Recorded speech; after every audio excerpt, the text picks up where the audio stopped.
السلام عليكم. تعالوا مع بعض نعمل احلى وصفة مناسبة للأجواء الشتوية اللي احنا فيها. أول حاجة معايا كيلو من البطاطا الحلوة، بقطعها حلقات سميكة وبزود عليها كوبايتين من المية وثلاث معالق سكر. برفعها على نار متوسطة لحد ما تستوي تماما وتشرب كل كمية المية بالسكر اللي أنا حطاها عليها. بعد كده بهرسها بالهراسة مع مكعب زبدة، مكعب صغير مش كبير. بهرسها كويس جدا وبحط كمان رشة قرفة بسيطة، مش بزود القرفة.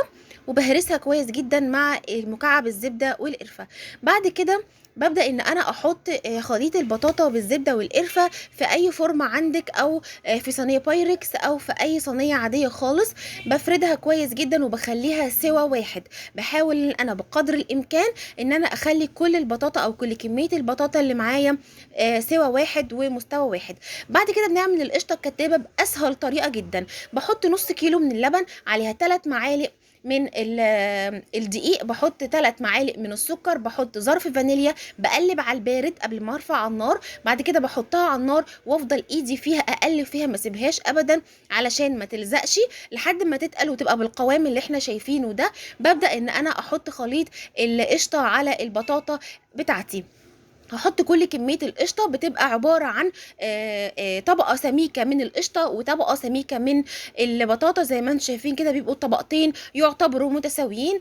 بحط بعد كده الكلام الحلو الجميل دوت في الفرن. هي مش بتحتاج ان هي تقعد في الفرن كتير، مجرد 3 دقايق تحت الشواية بس. عايزة تفتحي عليها الفرن، افتحي عليها الفرن لمدة 5 دقايق 7 دقايق بالكتير. هي مش بتاخد سوا لان كل حاجة عندي مستوية. بشغل عليها الشوايه لمده دقيقتين 3، ابقى متابعاها كويس جدا وبتطلع معاكي بالشكل التحفه ده. انا هنا مقطعاها وهي دافيه مش سخنه قوي، يعني يا دوب طلعت القطع زي ما انتم شايفينها كده سايحه في بعضها، وتحفه جدا جدا جدا. طعمها رائع جدا جدا، واحلى حاجه تاكليها في الشتاء في السقعه سخنه هتدفيكي بجد، تحفه جدا. اتمنى تجربوها وان شاء الله تعجبكم، ومنتظره ان شاء الله تعليقاتكم الحلوه، منتظره دعمكم. والسلام عليكم ورحمه الله.